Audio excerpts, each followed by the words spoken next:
Entonces podemos concluir que la palabra de Dios es muy clara cuando afirma que única y exclusivamente hay una raza, la raza humana. Esa es la que vale. Por eso todos necesitan una sola sangre que quita el pecado del mundo. Es la sangre del Cordero de Dios que Cristo derramó en la cruz del Calvario. La conclusión a la que podemos llegar es que todos tenemos una misma sangre y por lo mismo todos necesitamos de una sola transfusión, la sangre de Cristo. La palabra de Dios es bastante clara cuando nos afirma que solamente hay una raza, la humana. Ahora, si vamos a Hechos 17:26, vamos a encontrar que aquí nos lo confirma. Y dice, y de una sangre ha hecho todo el linaje de los hombres,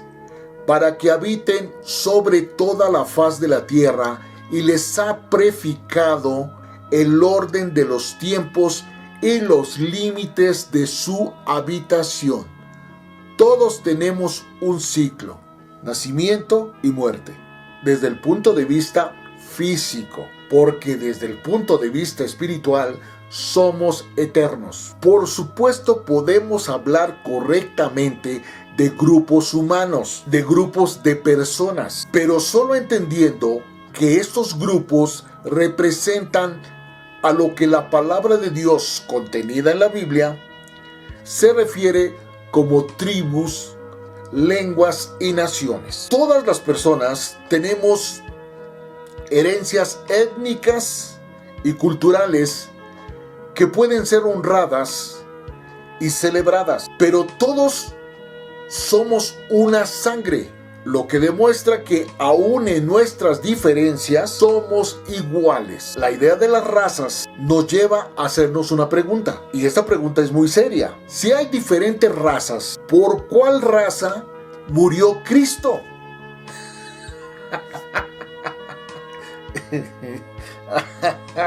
Y por supuesto nos daremos cuenta de que la respuesta tiene consecuencias eternas. Todos los seres humanos estamos relacionados y por lo tanto podemos rastrear nuestro linaje hasta el primer hombre, Adán. Como descendientes de Adán, podemos concluir que todos somos pecadores. Y la palabra lo dice. Y si somos pecadores, pues tenemos la necesidad imperiosa de un Dios, Señor y Salvador, que nos quite este pecado. Lo dice Romanos 5:12. Como el pecado entró en el mundo por un hombre, Adán, y por el pecado la muerte, así la muerte pasó a todos los hombres, por cuanto todos pecaron. Miremos lo que dice 1 Corintios 15:45. Cristo Jesús, el postrer Adán, nació como hombre, como descendiente de Adán. Así también está escrito, fue hecho el primer hombre Adán, alma viviente. El postrer Adán, espíritu vivificante. Por eso es que no es posible que estemos atendiendo a fábulas, como dice en el Nuevo Testamento Pablo, atendiendo a fábulas y huecas sutilezas. Debido a este nacimiento, Jesús el Cristo fue capaz de servir como nuestro Redentor. Por lo mismo, fue crucificado, muerto y sepultado, y resucitó al tercer día, lo que implica que venció la muerte. Y aquellos que ponemos nuestra fe y confianza en Él, no necesitamos temer a la muerte. Por eso vemos de qué manera murieron todos los apóstoles. El único que no murió violentamente fue el apóstol Juan. De resto, si nos metemos a analizar qué sucedió con cada uno de los apóstoles, nos vamos a darnos cuenta que unos murieron crucificados, otros murieron a espadas, otros murieron ahorcados, etcétera, etcétera, etcétera.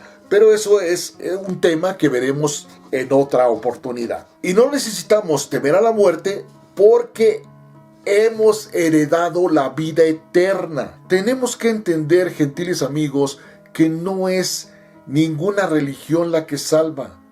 No es ningún santo en particular, ninguna virgen, nadie. No es ningún sabio, no es Confucio, no es Lao Tse, no es Buda, no es nada de lo que nos han dicho lo que nos trae la salvación. Es únicamente el Mesías, el Cristo, el enviado de Dios para salvar a la humanidad. Y 1 Corintios 15:22 nos lo confirma. Porque así como en Adán todos mueren, también en Cristo, nótese que no dice Jesús, todos serán vivificados. Porque así como en Adán todos mueren, también en Cristo todos serán vivificados. Lo repito para que quede claro.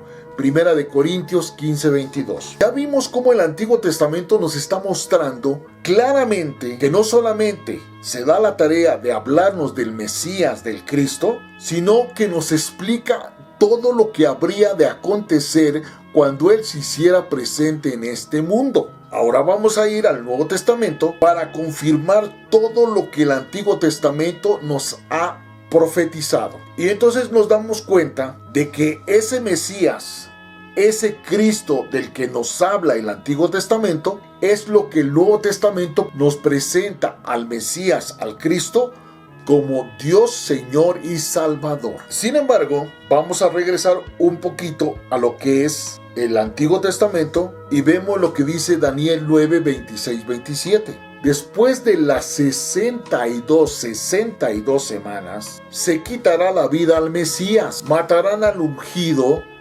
sin que parezca haber logrado nada, y surgirá un gobernante cuyos ejércitos destruirán la ciudad y el templo. Ya lo vimos, sucedió con el pueblo judío, sucedió con la diáspora, sucedió con la destrucción del templo en el año 70 después de Cristo. Y esto lo estaba profetizando Daniel 9, 26, 27. Y por otra semana, dice el 27, confirmará el pacto con muchos. A la mitad de la semana hará cesar el sacrificio y la ofrenda. Todo esto tiene una implicación y una connotación extraordinaria. Pero si yo me doy a la tarea de alargar esto, pues evidentemente muchos de ustedes se van a aburrir, se van a fastidiar y dejarán el video a la mitad. El Nuevo Testamento presenta claramente a Jesús el Cristo como Señor, Dios y Salvador.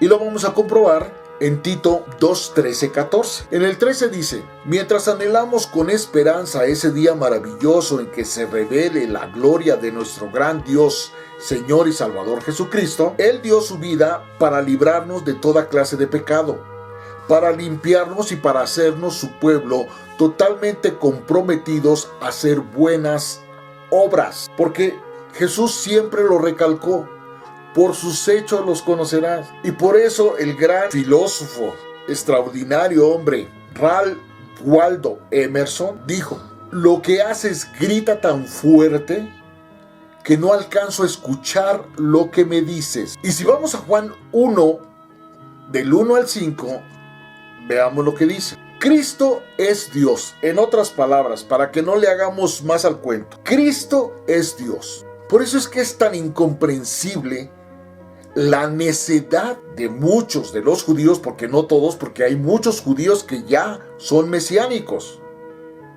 Es decir, que han recibido a su Mesías, pero el porcentaje mayor todavía está esperando la llegada del Mesías. Y eso es algo que tenemos que analizar detalladamente. Y todo lo que implica todo esto lo hemos analizado en el pueblo elegido de Dios. El que esté interesado en profundizar en esta información, los invito a que busquen esos videos. El pueblo elegido de Dios. Analicemos los 4 evangelios. ¿Qué dice Mateo? ¿Qué dice Marcos? ¿Qué dice Lucas? ¿Y qué dice Juan? Y Juan nos presenta a Jesús de Nazaret nada menos que como Dios habitando en esta tierra. Y aquí lo dice: en el principio la palabra ya existía. La palabra estaba con Dios y la palabra era Dios. Aquel que es la palabra existía en el principio con Dios. Dios creó todas las cosas por medio de Él, la palabra, y nada fue creado sin Él, la palabra, el verbo. Por eso la canción que hizo famoso a Ricardo Arjona dice: Jesús es verbo, no sustantivo. Le faltó escribir que en lugar de Jesús es Cristo o Mesías. En el 4 dice: la palabra le dio vida a todo lo creado, y su vida trajo luz a todos. La luz brilla en la oscuridad, y la oscuridad jamás podrá apagarla. Más claro, ya no se puede. No tenemos excusa, no tenemos pretexto, no tenemos ninguna razón que esgrimir a favor de nuestra ignorancia. Y la ignorancia nos lleva al pecado, y el pecado nos lleva a la muerte. Hebreos 1 al 4 nos dice y nos confirma claramente que Jesús el Cristo es Dios, por si hay alguna duda. Y dice en el 1: hace mucho tiempo Dios habló muchas veces y de diversas maneras a nuestros antepasados por medio de los profetas. Y ahora, en estos últimos días, nos ha hablado por medio de su Hijo. ¿Cuál fue una de las razones por que quisieron matar a Cristo? ¿A Jesús? Pues porque se declaró Hijo de Dios. Dios le prometió todo al Hijo como herencia, y mediante el Hijo creó el universo. Nos confirma lo que dice Juan. El Hijo irradia la gloria de Dios y expresa el carácter mismo de Dios, y sostiene todo con el gran poder de su palabra. El Verbo, después de habernos limpiado de nuestros pecados, se sentó en el lugar de honor, a la diestra del majestuoso Dios en el cielo. Esto demuestra que el Hijo es muy superior a los ángeles, así como el nombre que Dios le dio es superior al nombre de ellos. Romanos 9, 4 al 5 vuelve y nos lo confirma. Ellos son el pueblo de Israel, elegidos para ser los hijos adoptivos de Dios. Él les reveló su gloria, hizo pacto con ellos y les entregó su ley. Les dio el privilegio de adorarlo y de recibir sus promesas maravillosas. Por eso nos damos cuenta que Jesús nunca desmintió a aquellos que lo adoraron. En cambio, Juan, Pedro, Pablo y sus apóstoles nunca aceptaron adoración de parte de sus seguidores. Y eso lo podemos analizar detalladamente a través de las cartas de ellos. Abraham, Isaac, dice el 5, y Jacob son los antepasados de los israelitas. Ojo, no del pueblo de Israel, sino de los israelitas, judíos. Y Cristo mismo era israelita, era judío. En cuanto a su naturaleza humana, ahí está la diferencia. Y Él es Dios, el que reina sobre todas las cosas, y es digno de eterna alabanza. Amén. En el versículo 20 dice: y sabemos que el Hijo de Dios ha venido y nos ha dado entendimiento, para que podamos conocer al Dios verdadero.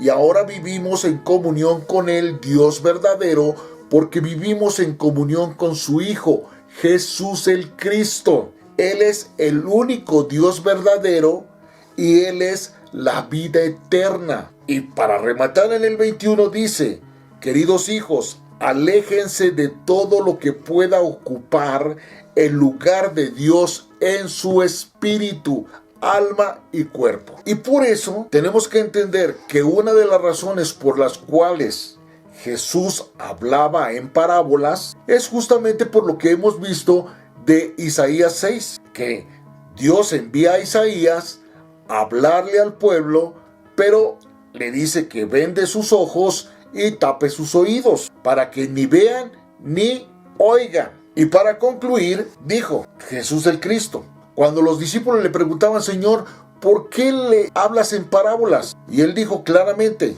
al oír, oirán y no entenderán, y viendo, no verán y no percibirán, porque el corazón, el espíritu humano de este pueblo se ha vuelto insensible y con dificultad oyen con sus oídos y sus ojos se han cerrado. No sea que vean con los ojos y oigan con los oídos y entiendan con el corazón, es decir, con el espíritu, y se conviertan y yo los sane. Acordémonos de un dicho que puede sonar ofensivo, pero es claro y diáfano al decir que la miel no se hizo para los burros. Y espero que este ejemplo no vaya a molestar a nadie. Ahora, finalmente, para concluir, veamos qué dice Mateo 13, 10 al 17. Pero dichosos sus ojos porque ven y sus oídos porque oyen, porque en verdad les digo